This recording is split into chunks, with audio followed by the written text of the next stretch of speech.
Hello, welcome to a quick video from Billy Ho Sports. This week we are heading to Tampa Bay Downs for the Sam F. Davis Stakes. The race to 3,000 subs is on. Do not forget to subscribe to the channel. Smash that like, set notifications. To show my appreciation for all the support, I am going to have some sort of Derby Trail capping contest, handicapping, for the 7 100-point races, which includes like all the derbies, the Louisiana, Santa Anita, things of that nature. Bluegrass Stakes finishes it up April 5th. It begins March 22nd at Fairgrounds. So check the description for details on my future videos. It's going to be a $2 win place bet on a horse in each of the 7 races. The most money wins. I'm trying to get together prize packages, maybe accepting any kind of donations. I'd be happy to pay the shipping. If you've got some Derby swag you want to donate to Billy Ho for future giveaways, just let me know, and we'll get you taken care of. So always appreciated, never required. Let's go. Race 11, Sam F. Davis, 8.5 on the dirt. We begin with number 1, Camp Hale, still looking for the maiden win. 3 straight second place, tough losses, and 3 different tracks too. The effort at Churchill Downs was definitely good enough down the stretch there, but was Guns Loaded was the one that defeated him down the stretch. Probably should have won his last race. He was the 3-2 favorite. So maybe a little seconditis to start his career. Camp Hale inside post. Ian Wilkes, Juan Hernandez hookup.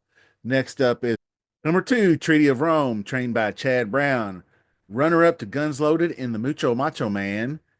Uh, then after that, Guns Loaded was DFL in the Holy Bull. Looked terrible. Just completely quit at the top of the stretch and had to be pulled up to last.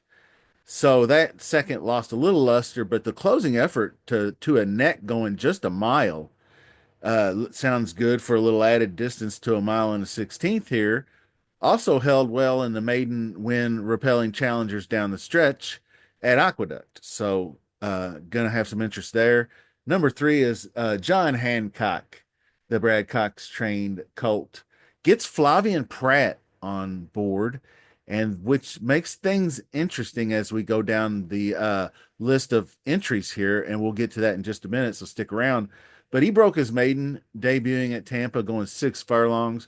Really looked polished, made the turn, good turn of foot, gliding down the stretch, looked very comfortable on the Tampa Bay track.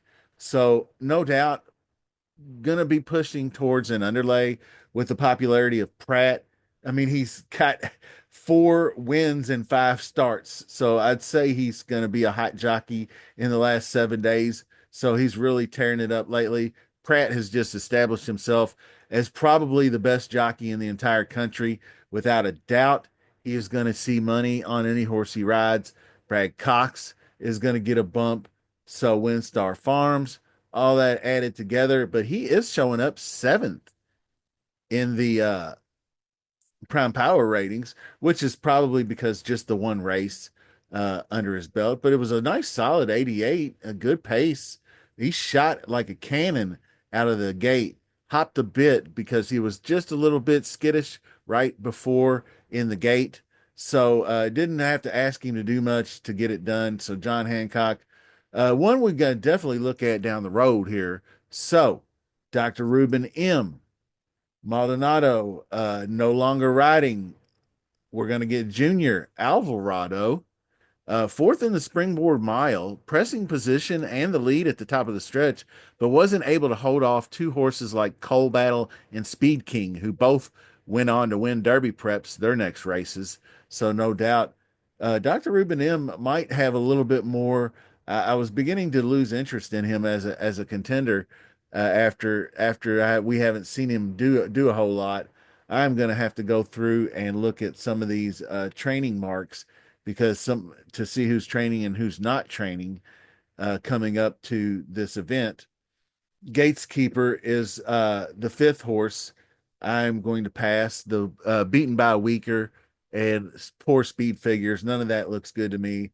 Here's a horse I'll have some interest in. Oh, and Almighty was DQ'd out of first, dropped to fifth in the Pasco Stakes for a foul against rookie card. It was kind of a controversial call, but the stewards didn't take long to make it. It was just kind of hard to see it because it happened way before. Normally, like you'll see bumping and around the turns and in the stretch, but this was as they were like approaching the final turn. It wasn't even before they clipped heels or with rookie card or something, but he was jerked. Rookie card was jerked back. Uh, Ortiz didn't care too much for it. It was kind of a desperate attempt from a tired horse, is the way he saw it. But he would have been undefeated in four starts. He has a 1-1, 2-1 record in four races, would be making him look real good right now. So definitely a horse I have interest in. He powered down the stretch, put Naughty Rascal away after that. I mean, it was a legit win. It wasn't like he just was all over the place bumping people to win. So anyway, that brings us to poster. This is where I was talking about. You see Flavian Pratt rode him to the victory in the grade two Remsen, going a mile and an eighth. So Owen Hardy doesn't get the services, but he does get Antonio Gallardo, 16% winner, and top three in this jockey standings so far at Tampa. So a really good, solid pickup for Poster. He has this whole Owen Hardy does have the horse humming, making the switch from turf to dirt, two straight wins. So this one is showing a nice turn of hoof, so to speak, in the stretch drive. He took over down that stretch and held off Aviator Gee for the win in that Remsen. So interesting to see how he does this race, if he's going to continue to be that contender coming from the turf to dirt angle for Owen Hardy. Now, number 8 is Naughty Rascal, and this one was a close finisher, just about a length off of Owen Almighty down the stretch in that Pasco. He's got 4 wins and 6 starts, no slouch. Outdueled by Owen Almighty, was outlasted, defeated by Donut God, who people think a lot of. Donut God scratched out of the race last weekend, and so we didn't get to see Donut God's next race. But uh, in the inaugural, that was a pretty good effort, 3/4 of a length to Donut God, and the Armed Forces win previous to that. So no slouch there. This brings me to a horse I have interest in, but maybe will go overlooked at the tote board. So coming over from Camarero Racetrack in Puerto Rico is 2 for 3, winning by 6 and 9 lengths in the last two. Jose D'Angelo trains, Paco Lopez rides Smoking Boy, who is a son of Catholic Boy, who is a gray and a horse that likes to come from off the pace, as you saw in the race, uh, previous race, which is technically a grade one in Puerto Rico, which is the equivalent of a black or a listed stakes, probably here, maybe a grade three. It's very closed sport over in Puerto Rico, so there's not a lot of open competition there. But I believe Bold Forbes in 1976 came from Puerto Rico to go all the way to Kentucky Derby winner circle. So maybe this one is one that might catch lightning in a bottle if the race gets heated. He likes to close, but he can also be on or near the lead. He was on or near the lead at the 14K maiden. So big jump in class to the 162K, by the way. So that rounds out the field is very bold, who I'm not going to have interest in. Poor speed, poor Owen Hardy graded stakes, or poor non-graded stakes trainer record. 0 wins and 27 starts. That's another reason why I'm not going to go looking for poster in this race either. Jesus Castanon gets the mount, 8% winner. So to round this out, selections are like this.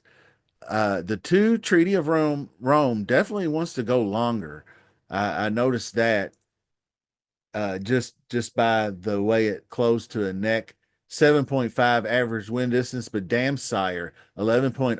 Lots of stamina for the Chad Brown Uncle Mo horse. So interesting horse, John Hancock. We'll see if he's got the chops or not. Dr. Ruben M's early speed, maybe pace setting. There's a Naughty Rascal who I like too. Really tough race. I'm gonna use Smoking Boy in some capacity, so hopefully his odds are at least double digits. This is how I ultimately see it. Irad Ortiz should be dialed in for this one.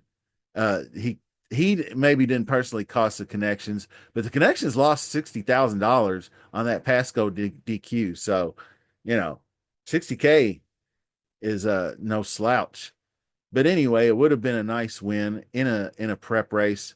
So now he's out to prove this horse's mettle. So I'm picking Owen Almighty to win the race with horses like Treaty of Rome, John Hancock, Naughty Rascal underneath with Smoking Boy as the value.